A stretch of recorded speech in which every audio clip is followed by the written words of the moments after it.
welcome back to our channel. I'm Michelle. And for those of you that are new here, welcome to our channel. My name is Jessie. We are Momsoncrime, and in this channel we talk about true crime and anything paranormal.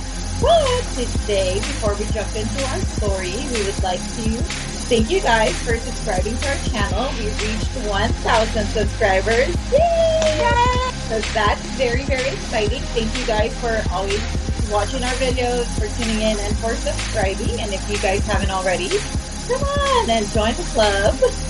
Subscribe. Please subscribe. And to celebrate, we made some shirts. They're super cute. We have limited stock on them just to try it out to see how they do. So we have really cute designs available. They look like this with our logo on it.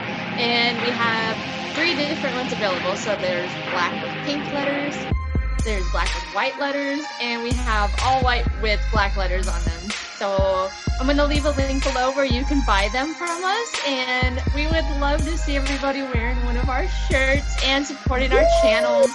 Yay! And if you guys buy them, make sure to take a picture and send it to us, and we will add you guys in one of our videos. Or upload it on your Instagram or Facebook, and you can tag us. That's exciting. So go and check the description box below and click on the link and check it out. And also subscribe to our channel right now before we start today's story. Today's story it's a roller coaster. It's a hot ass mess, but it's gonna be a lot to keep track of. I'm gonna do my best. You're gonna see me looking at notes a lot because it's too much. It is too much, and it's like hard to believe it's even real. Yeah. So it's going to be wild. So it's a crazy story. It is wild. So today's story has Arizona ties. It's about Lori Vallow and Chad Daybell. Ugh. So there's a lot of names that are going to be thrown around, and I'll do my best to tell you who everybody is who's involved in this story. So we'll start off talking about Lori Vallow. Lori met her first husband when she was in high school, and after graduating, they were married, and this was in 1992. And in this marriage, the exact date of their marriage in 1992 isn't really known. I guess I don't know if it was even like a legal marriage. I guess there's not a lot that you can find about it. It's kind of odd. I don't know. I didn't understand that. So the only thing I could assume is maybe it wasn't like a legal marriage, but everybody says that was Lori's first marriage was in 1992. And it doesn't even, no date is given either of the divorce. So that's what really led me to believe that it was not a legal marriage. Yeah. I mean, it was right after high school. So they're probably like, oh yeah, we got married, but, or maybe they did like a ceremony, but not like legally. They never got a marriage license. The papers and stuff. Yeah. So October 22nd, 1995, Lori married her second husband. His name was William LaGiola, and this was in Texas. And this is when Lori had her first child. She had a son named Colby a year into their marriage. And this marriage was short-lived. They divorced in February of 1998. So 2001, Lori marries her third husband. His name is Joseph Anthony Ryan Jr. They have a daughter together. Her name is Tylee. So the exact date of this marriage is also not known, but that husband, Joseph, his family confirms that they were actually married, but again, there's no date. So that husband, Joseph, adopts Lori's son, Colby, from her second marriage. Okay, it's already like messy. So we're on the third marriage. We're already on the third marriage, and this is 2001. So May of 2005, Lori divorces that third husband. So now she has her son Colby from her second marriage and her daughter Tylee from this third marriage. So February of 2006, Lori had met her husband, her fourth husband, Leland Charles Anthony Vallow, and they get married in February of 2006 in Las Vegas. And from everything I've read, people only have really, really good things to say about, he goes by Charles. So people only had good things to say about this husband, Charles Vallow. They just said he was a really, really nice guy. He was good with kids. He accepted Colby and Tylee as his own children. He loved them very, very much. He had also been married previously and had adult children at the time. We're pretty grown, like maybe in their teenage years. And from everything that I read, Lori was a good stepmom, and she was a good mother to her children, of her biological children, and everything was fine. Their life was normal, and they had a very happy marriage. In August of 2007, we're going to introduce another character in here, Alex Cox. So Alex Cox is Lori's brother. And everything I've read said that Alex and Lori were very, very close, and he would do anything for his sister. Like, kind of in an odd way. Like, very, very protective. Like, anything, right? So, in August of 2007, her brother Alex is arrested for aggravated assault on her previous husband, Joseph Ryan. So it said Alex used a stun gun on that husband and threatened to kill him, and he was arrested for aggravated assault. But there was no details as to why this argument happened or this fight happened and why her brother felt it was necessary to assault her ex-husband. So that is the first thing I read of kind of like odd happenings, right? So we go forward a little bit. July of 2014, Charles and Lori adopt their son, what will become their son, JJ. His name is Joshua Jackson, but he goes by JJ. So this boy is, okay, so Charles has a sister, and one of her children had this boy, and they were not able to care for him. So his sister took the boy in, and she's a bit older. Her and her husband are a bit older, and JJ was, he had autism.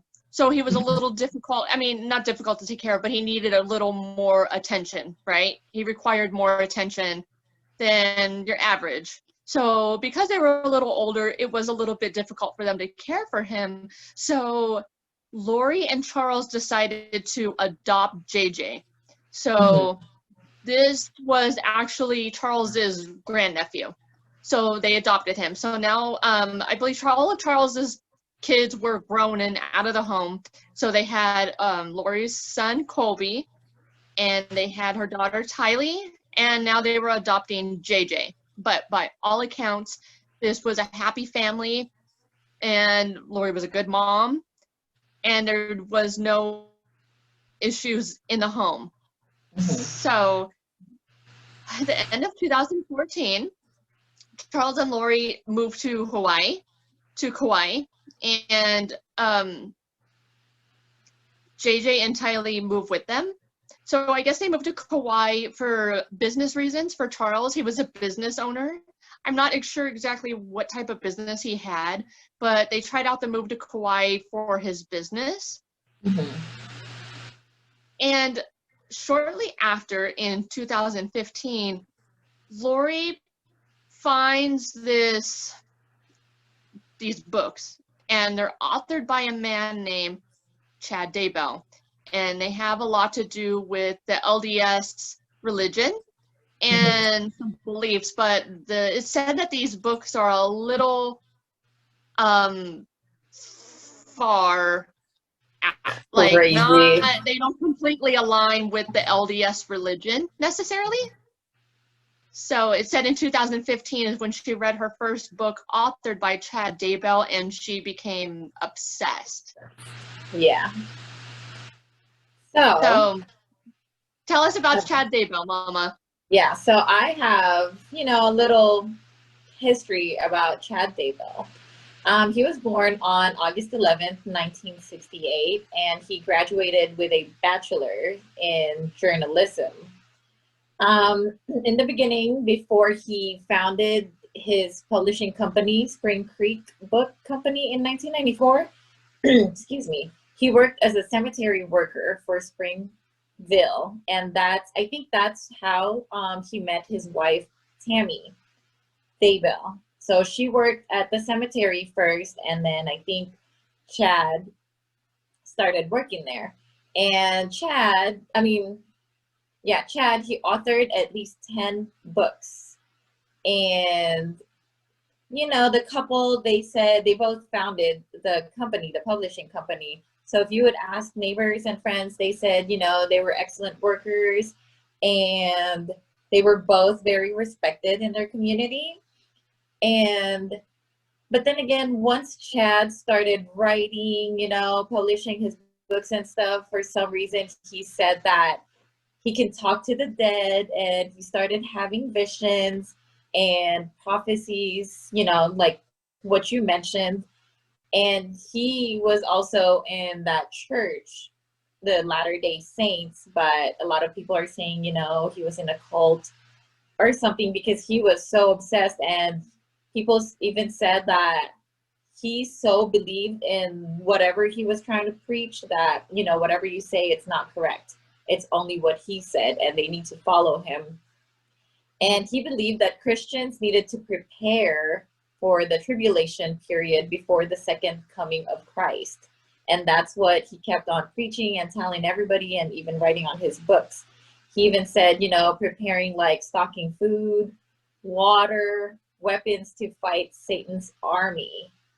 That's what he said. So he was just like crazy about his visions and his prophecies. And for some reason, Lori Vallow became obsessed, and she started believing in whatever, the book says and whatever, and started following him.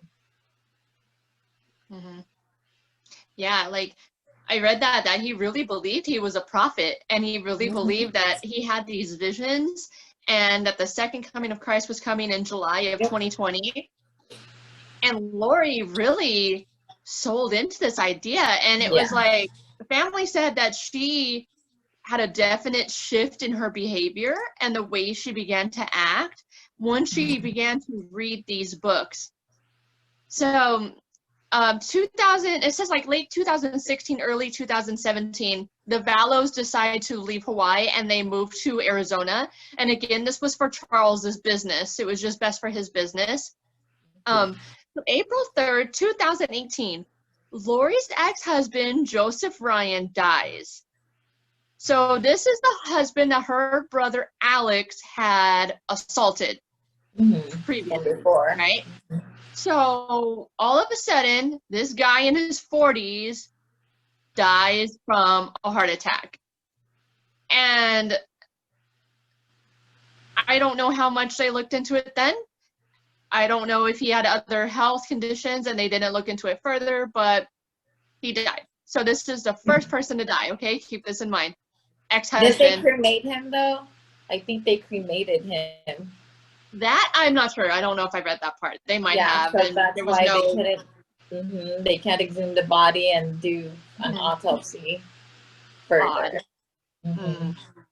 So, fall of 2018, Lori and her niece Melanie Boudreau attended a Preparing a People event where they met Chad Daybell for the first time. And in the following months, Lori and Chad, they exchanged emails, and they started to appear on this podcast together, and it had to do with the Preparing the People for the End of Times. Chad actually came to Arizona and stayed at Lori's house on one occasion. So the two had begun to have a lot of exchange with each other, and Lori was very sold on his beliefs and everything that he was preaching. And I saw this email that police have obtained where it was in fall of 2018, so somewhere after she first met him. He sent her this email, and it was a list of everybody in her life, and it broke it down saying, like, basically who was evil and who wasn't evil, right? Oh, wow. It had the name of her children on there and her husband, like, saying that they're evil, okay? So the I subject think that's of coming from like Chad too, you know, because I think I read somewhere that Chad said that he believed that JJ was possessed by a demon or something. So I think that comes, he starts to tell her that both children are possessed and their bodies have been taken over by a demon and there's zombies. And there was an email. Police obtained an email January 22nd, 2019, and the title of the email is Demon with a Name, Nick Schneider. And in this email, Chad Daybell's telling Lori that her husband, Charles Vallow, has been taken over by a demon named Nick Schneider, and that he's already dead, and that he must be destroyed, right? so he's saying that's not your husband anymore. Your real husband has passed away, and this walking, moving person is a demon. Wow. Yeah. So on January 28, 2019, her husband, Charles Vallow, went on a business trip. Poor guy, freaking working to have a nice home for them and, you know, take care of them.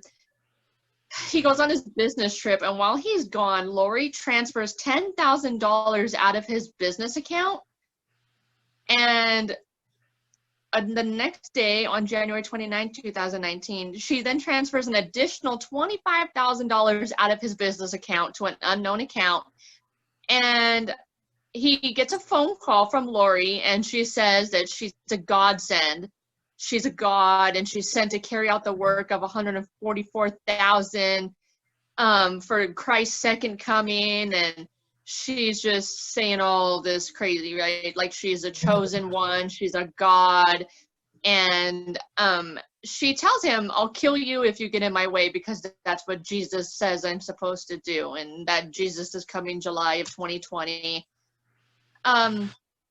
So the next day, on January 30th, 2019, Lori calls Charles again to tell him that she plans to kill him when he returns home, and that she has angels waiting to dispose of his body. And that's when she starts telling Charles, like, I know you're a demon, and your name is Nick Schneider, and you're no longer Charles, and Charles is dead, and Nick Schneider took his identity. So at this time, Charles attempts to fly home.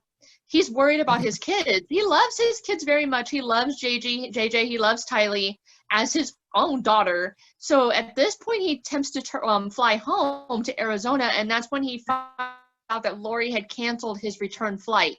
Oh, wow. So this guy has to buy himself a new ticket, right? So imagine, he's freaking out. She's taken $35,000 out of his business account, and she's talking crazy. He doesn't know if his kids are safe. So he finally buys a ticket and gets back home to Arizona. And when he gets to the airport, he finds that his truck is gone. His truck's nowhere to be found.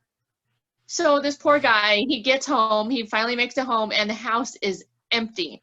So Lori had taken JJ. She had taken his business laptop. She had taken all of Charles's clothes out of the house, like took all his stuff. His truck is gone. And I saw online, you can find body cam footage from Phoenix police. He called them to help him, because when he got home, he was really scared. He really thought that she was waiting in the house to kill him. So you can watch it it's on YouTube also. And he's telling the police, you know, she called me, she told me all this stuff. I'm scared she's going to hurt me. She's going to kill me. She's waiting in the house for me. So he couldn't even get in the house. He had no way in the house. He didn't have keys. I can't remember why he didn't have keys, but he couldn't get in the house. The house is locked. And the police were, you know, watching the video now is very, very sad when you find out what eventually happens to him, because he's begging them, you know, he's telling them, something's wrong with my wife. She doesn't act this way. She's not acting like herself. I just want to get her help, you know, and he just seems like he loves her so much. And he's telling them, you know, I don't know, she's gotten involved with this religion that's like a cult, and she's saying that Christ is coming and I'm a demon and I'm Nick Schneider and I don't even know who that is. And so the police are kind of being a little rude to him. I didn't like it. And just kind of like, I don't know how to explain it. Not like it's his word against hers, but it's like a domestic dispute, and they're just kind of like, you know, and he's telling them, look, we have 4 cars. All 4 cars are gone. She took my truck from the airport. She took money from my business account. And the police, like they tell him, like, we can't really help you break into your home, but you can go ahead and break in your home to get in. And that's all in the body cam footage. They're telling him, because he's like, oh, I'm going to break a window. And they're like, well, we wouldn't really break a window if we were you, because then your house isn't going to be secure. So probably the best thing to do would be to try to break down the garage door to get in, because then at least that way you can still close the outside garage door and your house is still secure tonight. So at first he's trying, but he's like an older gentleman, you know, he's like in his 50s and he's trying to kick in this door. So the police end up helping him break the door in, and they go in the home with him because he's scared. He's telling them, listen, she called me and she said she's going to kill me when I get home. So they actually go in the home with him and they clear it, and that's when they discover all his clothes are gone, his stuff is gone. So the next day, on January 31st, 2019, Charles goes to this place. It's called Community Bridges Healthcare, and it's like a psychiatric facility, because he really believes that she's had a mental break and he just wants to get her help. And on the body cam footage, you hear him saying that so many times, like, I love my wife and I just want her to get help. I just want her to be okay. So he goes to this place and he's trying to get her like an evaluation, a psych evaluation. And that day he goes into her car, he gets her purse and her wallet, and it's like a hot mess day. So he's over here trying to get her a psych eval, and at the same time, Lori goes over to Gilbert Police. Gilbert's a town in Arizona. It's where they live. So she goes over to the police station, and she files a police report against him for theft, that, you know, he took her purse and her wallet from her car. But I think he was just kind of grasping at straws, just trying to find a way to help her and stop her. You know what I mean? I mean, if your spouse or somebody like started talking like that, like, oh, you're a demon or whatever, like, yeah, there's obviously something not right in there. But then this was like total BS. Like, I've seen this too. Like, I've seen the footage from when she was at Gilbert Police, and her daughter Tylee was with her, and I can't remember if it was a friend or her niece, and the law enforcement were very sympathetic towards her. Right. Like, I think I've seen that too, but I've never seen the body cam that you're talking about. So why would they be rude to the guy when he's like scared? I don't know. She, you know, she still appears very normal when speaking to her. If she's not talking about the end of times and Christ coming, she seems pretty, you know, like with it. She doesn't talk crazy in front of the cops. So the cops are kind of just like, oh, this is like a marital dispute, you know? And they just tell them like, oh, you know, you got to go to court and hash it out, or you guys got to fix it together. And she just tells them like, yeah, we got into an argument and, you know, everything's fine. And Lori does go ahead and check herself into Community Bridges, and they do a psych eval on her, and she passes, and she's discharged within a few hours. She gets to go home. So there was also another, the body cam footage. There's more of Charles Vallow finds out that Lori is staying at a nearby hotel. And I think that's where he might have broken in the car or got in her car. I'm not really sure, but his truck is there, I think. And he calls police to come, and he just wants to get in that room so bad and talk to her, but I don't think she was there. And that same thing on that body cam footage, the police are being kind of sarcastic to him and the way that they're speaking to him. It's so sad because of what happens to him eventually. And he's still telling them like, this isn't my wife. This isn't like her to talk like this. I don't know what's wrong with her. I don't know if she's had like a mental breakdown or something's wrong, and I just want to get her help. I just want my wife to be okay, and I want my kids to be okay, because at this point he hadn't seen the kids, and he didn't know where they were. He didn't know if they were safe or not, and he was just worried for her and for his kids. And I mean, I get it. Okay, like I get it. I get the police can't just go breaking down doors and taking, you know, her into custody and forcing her into a mental facility. Okay, fine. But the way that they talk to him, like so condescending and rude, it pissed me off. I've seen two. So there's two videos out there, body cam footage of him begging the police for help, and he doesn't get it either time. There's no and why help. would they be rude to him? I mean, this person is trying to ask for help. I think that's the norm when there's marital disputes. I think they always will sympathize with the wife. And it sucks because it's not always that way. It's not always that way where the guy is the bad guy in the situation. You know what I mean? Women go through mental breakdowns too. Stuff happens. And it just seems like they always take the woman's side, and it feels like this is what happened in this situation too, is that they just kind of wrote it all off to marital dispute, and maybe he was embellishing the story to get her back. You know what I mean? Like, I don't know. It's odd. So February 8th of 2019, Charles actually he files for divorce from her because she has left the home and he doesn't know what is going on with her. So it was also at this time he went ahead and took Lori off of his life insurance policies, and she didn't know. He actually put his sister Kay on his life insurance policies, and he filed for divorce from Lori. So February 10th, 2019, at this point, Lori vanishes. She just takes off. She's gone. Charles doesn't know where his kids are. But at this point, it's like it's kind of been pieced together that she went back to Hawaii for part of this time. So almost 2 months she's gone. And March 6th of 2019, the divorce proceedings are dismissed at Charles's request because this poor guy still wanted to make his marriage work. He just wanted to do whatever he could to make her, you know, okay and have the kids back home with him. But from everything I read, it wasn't happening, and she went and she rented another home, and I'm not sure if it was in Gilbert or Phoenix. I mean, we're not judging or anything, you know, but he's what, the fourth husband? Yeah. So. Yeah. But I don't think any of her other husbands had said anything about her, like, kind of talking crazy or having, like, strange, like, you know, kind of off-the-wall religious beliefs. Yeah, it wasn't until she met was Chad brainwashed or something. Yeah, something in those books that he wrote, like, really spoke to her and kind of snapped something in her, and she started to have these kind of, like, really out of the ordinary religious beliefs like him. Spring of 2019, so Melanie Gibb is a friend of Lori's that she met through the church, and she also did the podcast, that religious podcast with Lori.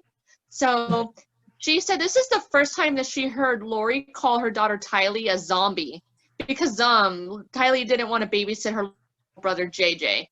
And it said that at the point, Lori and Tylee's relationship was very strained, and as mother and daughter, they weren't getting along. So I don't know if you can attribute that to just a teenage girl and her mom, you know, how your relationship kind of gets with your mom when you're a teenager. But at this point, Lori was telling this girl, Melanie Gibb, that Tylee had turned into a zombie when she was like 12 or 13. What? And that she was difficult to deal with. And I mean, hello, teenage hormones. Yeah, I mean, when you're a teenager, you don't always want to take care of your little brother, your little sister, or whatever. You know what I mean? If you're not getting paid for it, maybe if you're getting paid, but I don't. Yeah, exactly. And plus, you have your own stuff to deal with already. I mean, you're a teenager. You're trying to figure something out yourself, you know? Yeah, and like most teenage girls with their mom, like all those like female hormones, like you fight with your mom. It happens. You know what I Yeah. mean? So April 2019, the Charles sends a text message to a friend, and he's just saying like, Lori has dramatically changed in the last 6 months, and it's the scariest thing I've ever experienced. She's with this group that say they're woke and they're preparing the people for the end of times. And she says, I'm an evil spirit named Nick Schneider. The evil spirit murdered me, and he's using my body to violate her. So Charles Vallow is telling people around him that he's afraid of her. He's very afraid for his children, and he's just very concerned, but I think he was just at a loss where he couldn't get anybody to help him or to listen to him. So I think he was just at this point just trying to keep an eye on his children, and try to keep the peace with her. So in June of 2019, Lori's niece, Melanie, so we're going to add another piece into this puzzle. Her niece, Melanie, unexpectedly divorces her husband, Brandon. That they had been married for 11 years. And again, he said their marriage was fine. But once Melanie got involved in the same religious beliefs as Lori, they started to, go to the same church and listen to, do that podcast. She had dramatically changed also. So her niece all of a sudden files for divorce. Yeah, so she all of a sudden too files for divorce from her husband. And her husband also is saying this religion is a cult. It's really strange.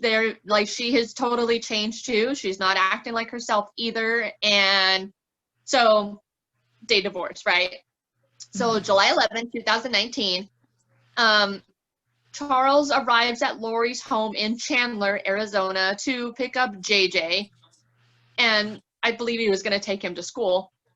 So in the home at the time was Lori, her daughter Tylee, their son JJ, and Lori's brother Alex. So we're going to bring her brother Alex back into the picture. That some sort of altercation occurs. It started as an argument, and by the end of this argument, Lori's brother Alex shoots Charles Vallow in the chest twice, killing him. And he claims it's in self-defense. And the story is odd. There's also body cam footage of this when the police arrive at the home, because Alex Cox, Lori's brother, calls 911 and says, I just shot my brother-in-law. And we were in an argument, and I shot him in self-defense. And he's very calm when police get there. He walks outside and he's very calm. And when the police go inside, it's very obvious it's too late, and Charles Vallow is dead. So now he's gone, just like he told everybody would happen. He's dead. There was different reports. When police got there, Alex Cox, Lori's brother, told him that nobody was at home with him at the time that the shooting happened. But then Lori comes pulling back up to the house with their daughter Tylee, and it is so odd. If you have seen this body cam footage from the police department, she's very calm. Yeah. She's kind of giggling a little bit. She is not upset at all that her husband is dead inside of her home. He's in there dead. Her daughter Tylee doesn't seem very upset either. It's really weird. It looks like she's kind of in a trance. Yeah. So Lori tells police, oh no, we were all home, and Alex shoots Charles, and I thought that JJ should go to school, so I just dropped him off at school. What the hell? Does that make sense? That little boy just saw his stepdad, or his, adopted dad, get shot in his house, and you're going to go drop him off at school? So it's still not even known if they were at home truly when the shooting happened or not. Because I can only imagine if I was a kid and I saw that happen, I would be hysterical, right? So her daughter Tylee is not hysterical. And police take them to the down to the police department for questioning. And they release her brother Alex. They go with the whole self-defense thing, even though he has no marks on him. He's claiming that Charles Vallow had hit him with a bat in the head, but he only has like a little scratch on the back of his head. But they let him go. They went with the self-defense and they let him go. And this is the craziest thing. Lori had a pool party at her house later that day. The same day? Charles, yes, in the same house. And the neighbors said it was so weird because they all knew, the whole neighborhood knew someone just got shot and killed in her house. And then hours later, she's having a pool party where you can hear loud music and laughing, and there's like a bunch of people in the house. And the cops didn't investigate that. No. So, like, I guess as soon as, you know, they take his body out and they clean up the blood and then they have a pool party like nothing happened. I don't know. It's just so I don't understand how police like talking to her and seeing how she was acting, because even like, I just feel like even if I was divorced and estranged, if my brother shot and killed my husband that I'm divorcing, I would be upset. Exactly. Even if I'm mad at him, wouldn't you cry? I would be. Yeah. I don't know. I guess everybody handles stuff differently. Even if it's like a total stranger. If like my brother shot somebody and killed somebody in my house, even if I didn't know that person, I don't think I would be able to throw a party that same day. I don't think I would go back home for a few days. Right. I would be so traumatized. I don't think I would go back home. But this, I don't know. She had a pool party, I guess. The girl had plans for a pool party and she wasn't going to cancel them. I don't know. Oh, wow. Kind of odd. So JJ, her son JJ, he was autistic, right? And because of this, he had a service dog. And you know, service dogs are not easy to come by. You have to like apply for them, and these dogs are specially trained, and there's like a lot that goes into this, right? Yeah. So JJ had a service dog named Bailey, and he loved this dog to pieces. So suddenly, August of 2019, JJ's service dog Bailey is put up for sale, like in a newspaper or something, or like online.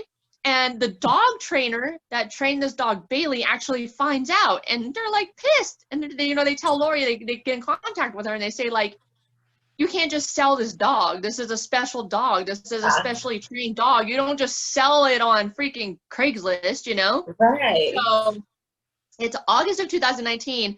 The kennel takes the dog back, and Lori is just telling them that JJ doesn't need it anymore. And I don't know, along the way, there's several things I read that I don't understand why it didn't raise more red flags with people. Why people didn't see these things and think that it was very odd. Why would this boy who's autistic, who has a service dog, why all of a sudden did he not need this dog anymore, right? Exactly. Why? I just don't understand. When you read the timeline, I don't understand why so many things happen and it didn't raise more concerns for people. Like all of Charles's phone calls to the police to help him. Yes.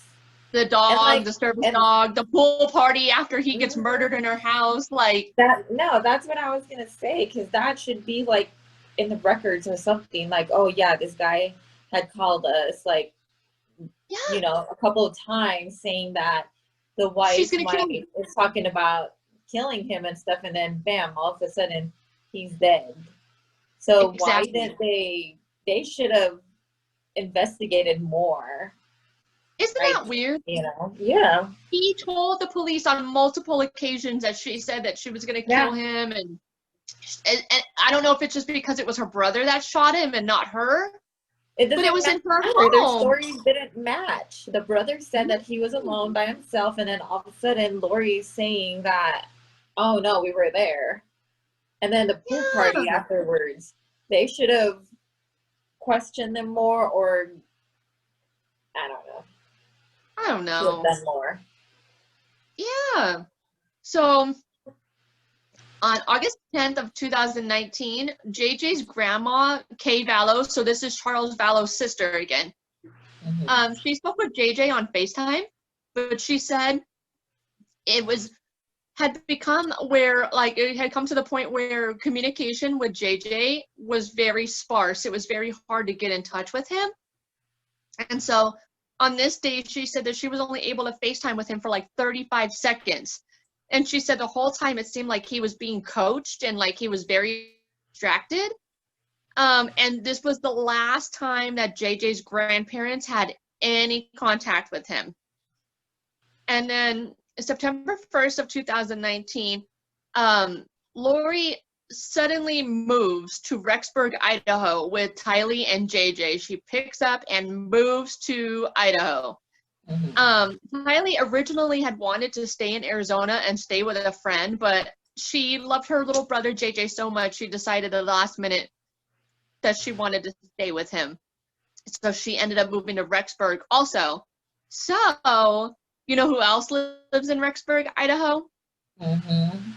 Chad and Tammy Daybell. Yeah. So I think I was reading this thing. So before they moved, I think they lived in Salem or something, Chad and Tammy, his wife. So he kept on telling his wife, I had a vision. I had a dream or something, like, we need to move to Rexburg, Idaho. We have to move there. So he kept on telling the wife, like, yes, it's a vision of mine, so we have to do it. And that's why they moved there, out of all places. Weird. Because he's the chosen one, and he's the one that have all these visions and stuff, and, you know, they need to just go and do it and follow his visions. Oh, because didn't Chad Daybell think when the second coming of Christ happened that it was going to originate here in Rexburg, Idaho, or something like that? Something like that. I think, yeah, I think that's what he believed. Why. So, yeah, and at the same time, within like the same 2 months of Lori moving there with her kids, her niece Melanie and her brother Alex also moved to Rexburg, Idaho, to the same apartment complex. So they're all there. Exactly. So very quickly, within a week, Tylee is seen for the very last time. And phone records show that Tylee, JJ, Lori, and Alex, her brother Alex, they took a trip to Yellowstone National Park. And there's photos they took there. And this is the last confirmed sighting of her daughter, Tylee. It was on September 8th, 2019 in Yellowstone Park. So based off of phone records and, you know, when your cell phone pings off of the towers. Yeah. So September 9th, 2019, Lori's brother Alex goes to Lori's apartment around 3 a.m. His cell phone pings and it places him at Chad Daybell's property in this pet cemetery that Chad Daybell had. He had like a very large property and he has a pet cemetery.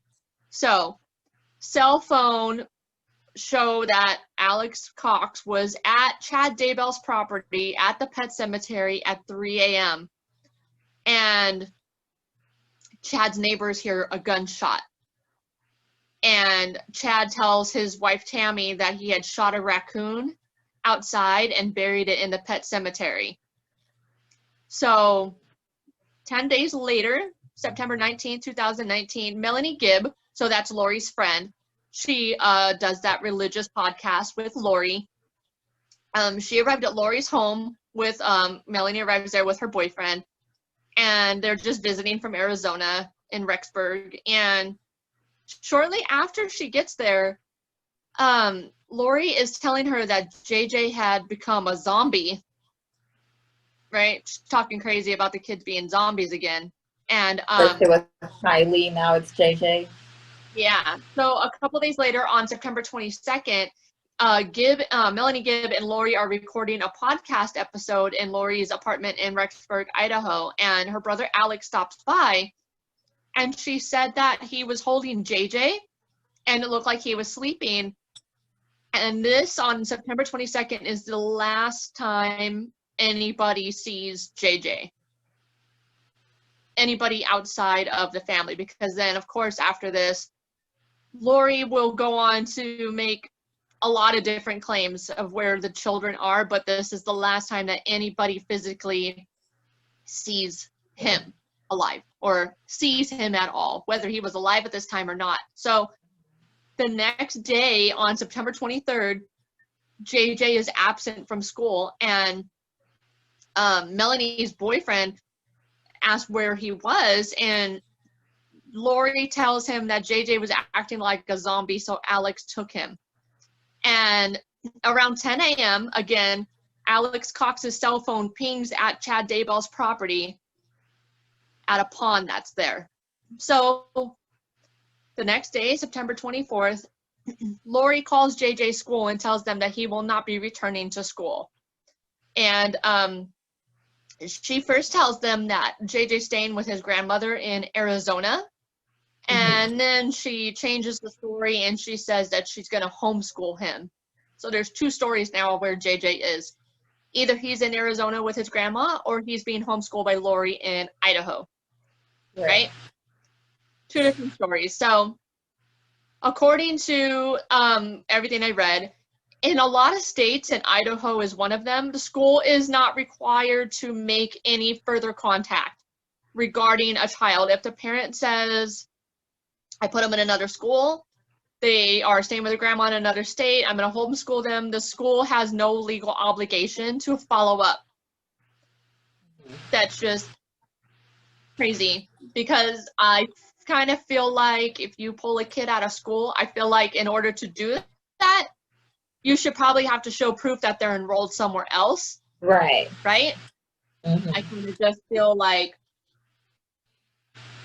I don't know. That's just me. I feel like you should have to show proof. But October 1st, 2019, Lori gets a storage unit in Rexburg, Idaho. She rents a large storage unit. And in the coming weeks, or whenever the story kind of comes out in the news, this man that owns this storage unit releases his security footage to the police. And on this surveillance video, you can see Lori and her brother Alex visit the unit a total of 9 times in October and once in November.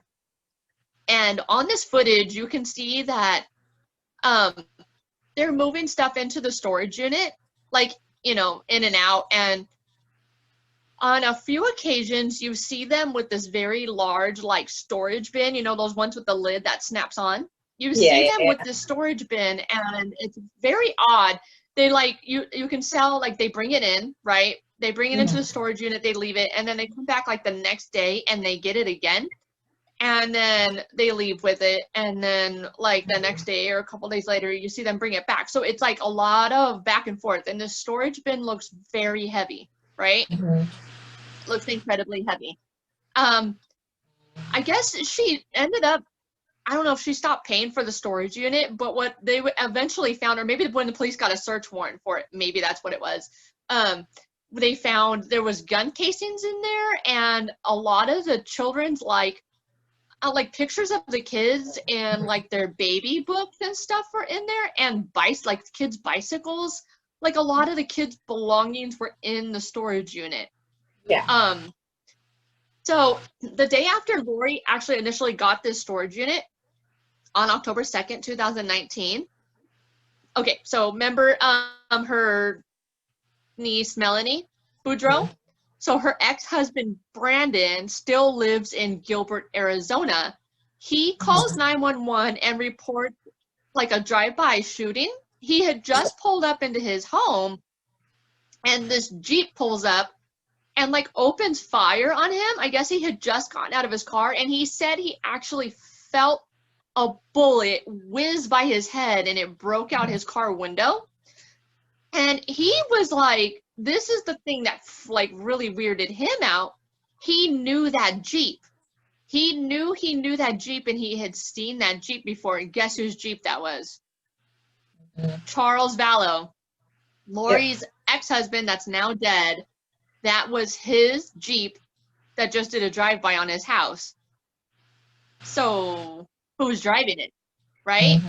But police search, they can't find it. It's gone. It's out of the area. There's nothing they can do, right? So an attempt was made on him. Obviously, somebody wanted to shoot him, right? And around the same time, Charles's sister Kay, she hadn't heard from the kids, and she had been texting Lori, and she just wanted to talk to them. She just wanted something. She wanted to see her grandson or have a phone call with him, anything. And Lori just kept making excuses as why she couldn't set up a FaceTime between Kay and JJ, right? So Kay, really smart, she was able to hack into her brother Charles Vallow's email. She figured out his password because she said he always used the same passwords. She got into his email and she started to see like Amazon deliveries, like Amazon confirmations, and it had the address for Lori's apartment in Rexburg, Idaho. And she saw on there that a ring was ordered and delivered, like a wedding ring. Yeah. So she knew like there was some funkiness going on. She gave the information to the police. So I guess this is the first time when police went to the property or went over to Rexburg, Idaho. The police over there attempted to get in contact with Lori and the kids, and nothing came of it, right? So we're going to go forward, October 9th, 2019. Chad Daybell's wife Tammy. So he's still married, right, to Tammy Daybell, his wife of a long time. They have children together. They've been together a long time. So she is getting home from the store, and a man in a ski mask appears in the driveway. And he has a large gun, but she thinks it's a paintball gun. Yeah. And he pointed it at her, and he pulled the trigger. But I guess it was a paintball gun, I guess. I don't know. It was pretty odd. But I guess she's yelling for Chad to come out of the house, and he comes running out, and the guy takes off, right? And they just think it's a prank. There's like a police report filed. But Tammy tells friends and family, like, you guys, like the weirdest thing happened. This guy in a ski mask came up on me when I got home, and he like tried to shoot me with paintballs. Like, she was really weirded out by the situation. Like, she told everybody, right? Yeah. So 10 days later, on October 19th, Tammy Daybell is found dead in their home. She's only 49 years old, and her death is ruled natural causes. At 49, her death is ruled like. Yeah. Family members even said like she was healthy. She was very fit. She liked to work out and stuff. So. Yeah. And she was really healthy. Like, she was active. Everybody said that. Like, she didn't have health issues. I read somewhere too that they said Chad had called a friend, and he was saying that, oh yeah, we're having financial problems here and that. And he said that I also had a vision that Tammy is going to pass away soon. Like, yes. You know, like it's another one of his visions. Yeah. Yeah, I'm sure it was a vision. But I don't know why, like, no, I guess no autopsy was done, or I don't know. But Chad was telling police that she was actually sick, and she had this terrible cough, and she was coughing like terribly before she went to bed that night, and she just never woke up. So now dead, we have Lori's husband, Joseph. Her husband, he died from a heart attack in his 40s, and he was also healthy. Her husband, Charles, was killed by her brother, Alex.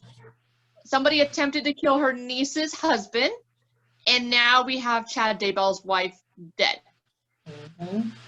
Yeah. So it's kind of like a pattern. And also, nobody has seen the kids in almost, we'll say, a month at this point, right? Nobody's seen or heard from Tylee or JJ. Mm-hmm. So, I mean, his wife is gone.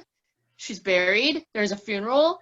Chad Daybell acts like a grieving husband, and nothing else comes of it, right? So on October 25th of 2019, one of Tylee's friends in Arizona gets a text message from Tylee's phone. And she said that she had actually sent Tylee a text message 6 days earlier on October 19th, but that Tylee hadn't responded. And so on October 25th, she gets this reply text message, and it just basically says like, "Hi, miss you guys too, love ya."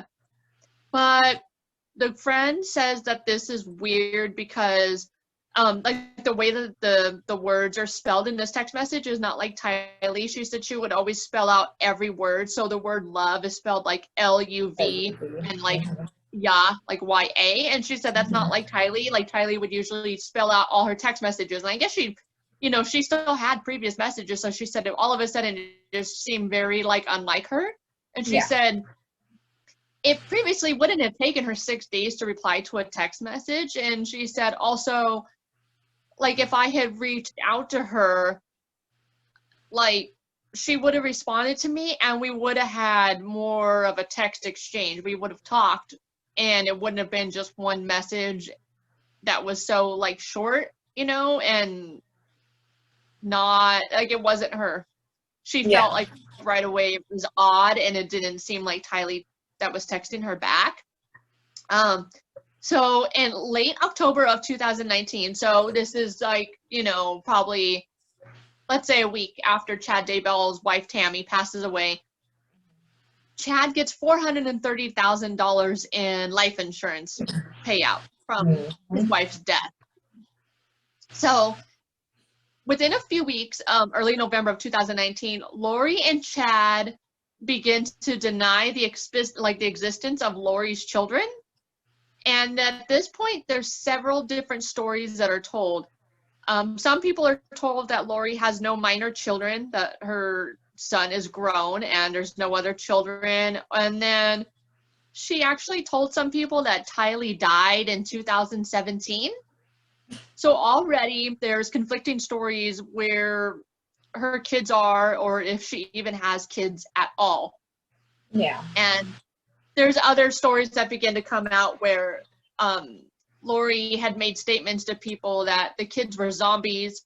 She couldn't handle them anymore. She didn't want to deal with them anymore. Just stuff like that. So listen to this. November 5th, 2019, Chad and Lori get married in Kauai, Hawaii, on the island of Kauai. They get married not even a month after. That was like, what, 2 weeks? Yeah! 2 weeks after his wife that he was married to for like a really long time dies. He gets married like 2 weeks later. Crazy. Yeah, so that Amazon email that Charles's sister saw was that it was that was the wedding ring. And then later on, investigation into Lori's computer saw that she was searching for wedding dresses before Tammy Daybell died. She was looking for wedding dresses online. So if that's not suspicious. Right, and that didn't raise any red flags. I guess it's just a horrible coincidence. Maybe he was going to divorce his wife and then she just happened to die. I don't know. Yeah. Pretty weird to me. So, November of 2019, Melanie, her niece, Lori's niece, Melanie, was caught trespassing on her ex-husband Brandon's property. I guess it was pretty close to their divorce getting finalized. I guess it wasn't completely finalized yet. I don't know what she was doing on the property, but she was actually charged with criminal trespassing, but she was released the same day. She didn't serve any jail time for that. Mid-November, Chad and Lori returned to Rexburg, Idaho from the island of Kauai. And November 26, 2019, police go to Lori and Chad's residence. So now she is living, I believe, at his home where his wife passed away. Right, yeah. Yeah. So they go there, and this was at the request of JJ's grandparents in Arizona, and police went there to try to make contact with the kids just to do a welfare check. And Lori again tells them multiple different stories of where the children are. Either they're in Arizona with friends or they're in Arizona with relatives. But at this point, there's no contact made with the kids, and the police leave. Nothing else happens. But the next day, November 27th, police go back. And this time they have a search warrant. And when they arrive there, so this is one day later after they had gone there and made contact with Chad and Lori are gone. There's nothing there. It's like they left overnight. They packed up their stuff and they were gone. And then very next day, her niece, Melanie, she gets married to this guy. So I don't even know if her divorce had just barely been finalized with her ex-husband, Brandon, the one that somebody tried to shoot. So her niece, Melanie, also marries a guy that is like in the church. She suddenly marries this guy also in Las Vegas. And he had recently also become divorced from his previous wife. So I don't know, there's like a lot of weird goings on, right, with this group of people, like where they're divorcing their spouses and then all of a sudden like remarrying people in the church. Yeah, divorcing or killing their spouses. Yeah. So in December 1st, 2019, according to records, Chad and Lori go from Los Angeles to Kauai. They go back to Hawaii. December 11th, law enforcement is contacted and they decide to further investigate the death of Tammy, because Tammy's family is saying that something really weird is going on. First of all, she wasn't sick. Why would she just suddenly pass away? And Chad remarries this woman and nobody knows where that woman's kids are. So it's like a whole thing, right? So at this point in December, they exhume Tammy Daybell's body for an autopsy because now her death is actually starting to look suspicious, right? So the next day, December 12th, 2019, Lori's brother, Alex Cox, suddenly dies. He's found unresponsive in his home. So Alex had actually also recently become married this lady named Zulema. So Zulema was also in the church with them, and she also had these end of day beliefs. And Lori believed that Zulema could control the elements and that she was magical and she had special powers too. So Lori's brother's dead now. All of a sudden, of unexplained reasons, he's found dead, and then his death is ruled natural causes also, and they say that he had blood clots in his lungs and high blood pressure. He's also in his 40s, I believe. So maybe he decided that, I can't take this anymore. I killed a guy. I'm going to talk, and the church or the cult are like, you know what? We got to get rid of him. I don't know. It's odd. It's really odd, but I think I have a different theory, but I'm going to tell you. I'm going to tell you after I explain everything. Okay. So, December 20th, police in Rexburg, Idaho, they finally announced the disappearance of Tylee and JJ, and they asked the public at that time for assistance because Lori and Chad Daybell are not cooperating with them. They will not tell them where the kids are. It's not that hard. It's not that hard. Like they said, send us a picture with the kids holding a newspaper with today's date on it or something. You know what I mean? Like, if you don't want them to have contact with their grandparents, at least show us. You need to show the police where your kids are. And they're refusing. So, at this time, police are saying that Chad and Lori are persons of interest in the disappearance of these children. And, Chad's family is still really supportive of him. They actually released a statement to the media, and they're saying, he was a loving husband and he's a loving father to his own children, and he wouldn't do anything to hurt anybody. And, these allegations aren't true against him. So his family is still really behind him, supporting him, right? And then like December 26th, the group that they're part of, Preparing a People, they actually released a statement denying that they're a cult. They're saying that they're a multimedia company that focuses on video editing, and they're just saying that they're not part of any, murders or disappearances of anybody. And they actually removed all podcasts involving Chad and Lori from their site. So they started to distance themselves a little bit. And from what I read, the LDS Church as a whole really did not see eye to eye with Chad Daybell's preachings and his beliefs. They felt like he was very out there, and it was blasphemous almost, the things that he was saying, and they really didn't want to have any part in this whole situation, right? Yeah. So December 30th, Rexburg police, they released another news, another statement, and they said they strongly believe that Joshua, JJ, and Tylee were in danger, and they were begging the public for any help if anybody had any information to come forward, because they didn't know where the kids were, and Lori and Chad would not say where the children were. They refused to comply with any orders to produce the children or an actual recent image of them, anything, right? Right. And I think on the interview too, like Lori's family members or something said that, if she does not want anyone to know where the kids are, maybe they really are in danger, but we do believe that they are in a safe place somewhere, because Lori is not going to harm her kids. So for the first time, January 3rd of 2020, police, they go back with another search warrant on Chad Daybell's property, the large property I said that had the pet cemetery and the pond and everything. At this time, they searched like a shed and a barn, and behind the house, they had metal detectors in the yard. They collected evidence, they collected computers, cell phones, journals, other stuff. But, this is Idaho.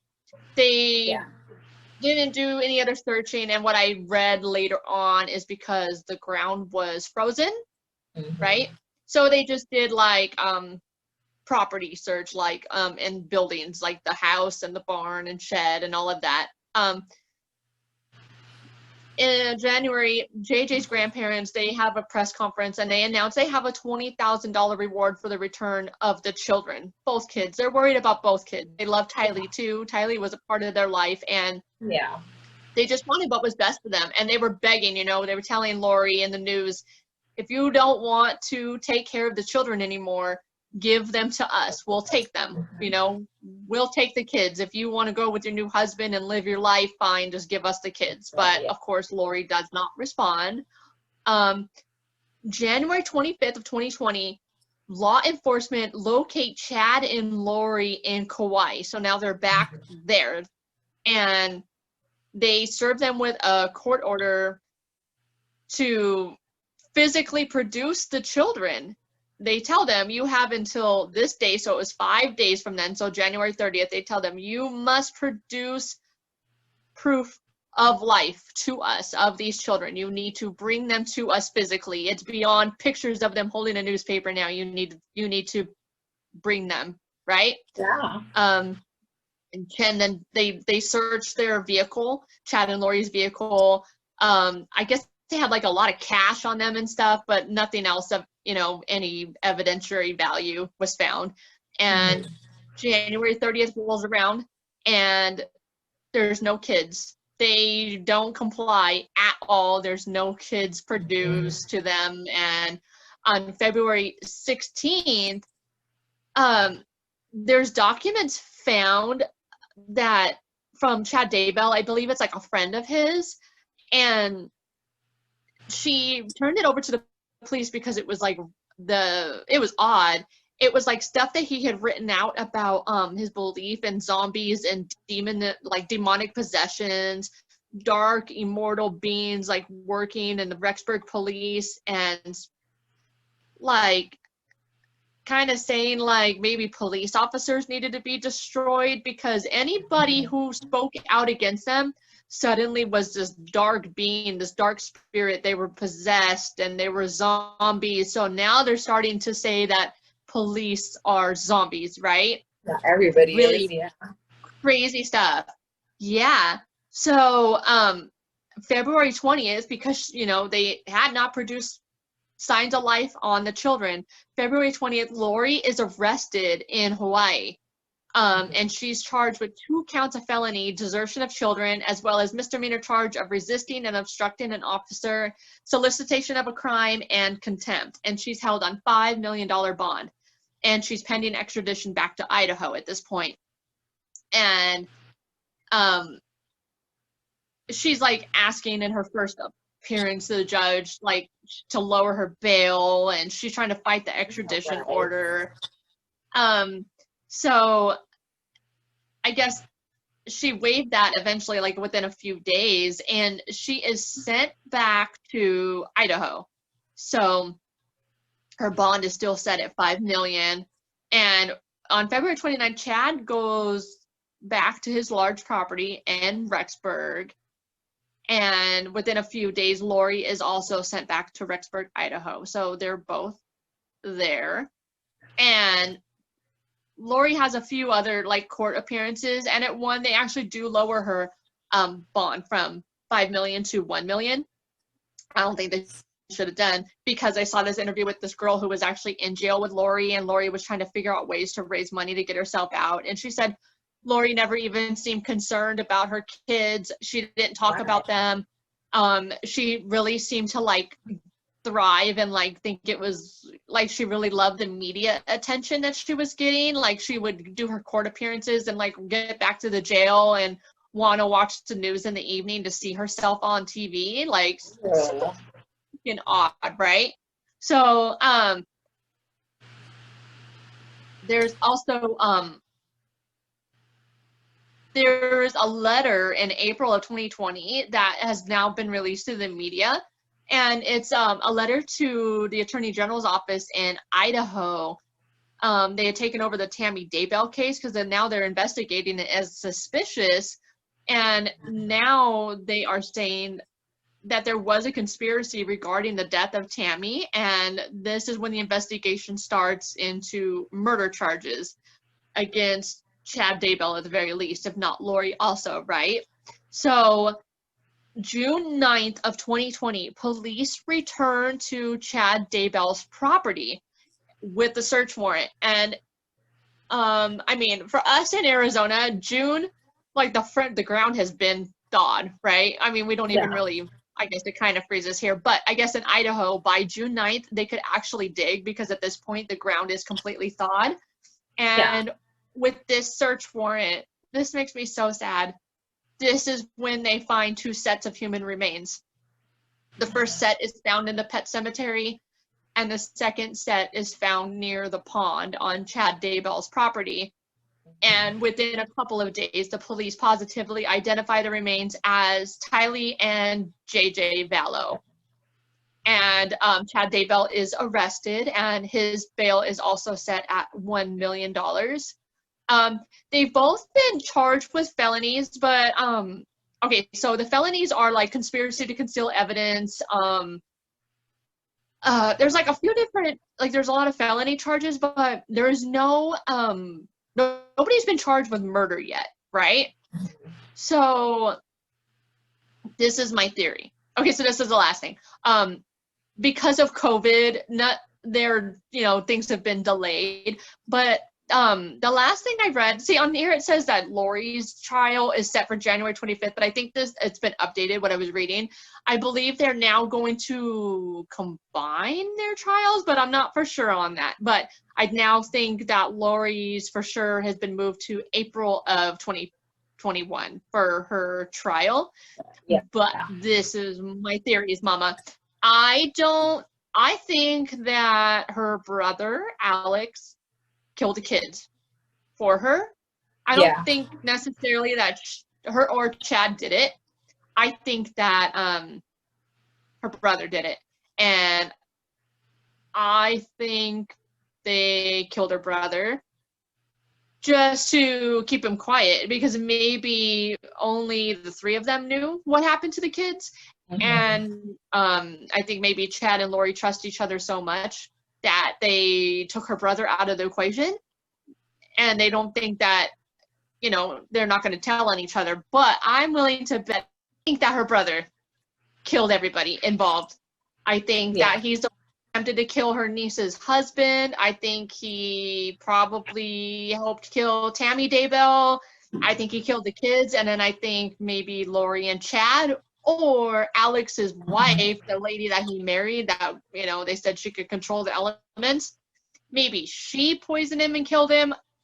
I don't know, but this story is a hot mess. Mm-hmm. And I just feel so bad for those kids. I feel so bad for those kids. It makes me want to cry. I hate it. I hate her. And I wish I could go to jail for like a day. I want to whoop her ass in jail. I hope somebody does. I really do. I really, really do. What a terrible and it's like person. Your kids are missing, but then, you know, you can go to Hawaii. You can move there. You can move somewhere else while your kids are still missing. That's just like crazy that they got married and his wife had just died and nobody knew where her kids were, and they got married and they're in Hawaii and they're just living it up. Like, and you can't be that heartless. Like, even if you're mad at somebody or you want to divorce them, I don't see how could you be that heartless? Do you know what I mean? Or even if you were divorced but you had kids with somebody, if they died, I can't imagine like getting married 2 weeks later. You know what I mean? Even if I had it planned, I'm pretty sure I would like put that off for a while, you know? Yeah. It's very, I don't know, Mama. Very suspicious. This story is very wild and just crazy. It is a journey. Like, I had to go off a timeline because it's like all over the place. There's so many people dying and there's like so many getting people like involved. shot at. Mm-hmm. Yes. Oh. Yeah. So, Mama, that is my story on Lori and Chad Daybell. And at this point, I don't think, I don't know if her brother Alex's death is being investigated. I know his wife Tammy's is, but nothing has been released on that yet, any findings. And I'm not sure if they're just waiting until closer to the trial to release that information, because, you know, they got to pick a jury, and maybe, I don't even think that's not even part of this, what they're being charged with. What they're being charged with is finding the evidence at, you know, and finding a kid's body. So that's like a whole other thing, I guess. I don't know, but I haven't heard anything about the findings on Tammy Daybell's investigation into her death. But if we hear anything, we'll give an update on it. But that's our story on poor Tylee and JJ Vallow. And guys, if you enjoyed hearing this story, please make sure to like it. Please, please, please. And also, don't forget to subscribe to our channel. And what else, Mama? Don't forget to turn on the notification bell. That way, every time we upload, you guys can get notified. Also, follow us on our social medias. We do have Facebook, Twitter, and Instagram at Momsoncrime. Or you can email us, you know, ideas or whatever. Momsoncrime@gmail.com. And also, don't forget to check out our shirts, the merch, and click the link down below. And let us know what you guys think. And that's all we have for today. And we will see you guys next time. Bye.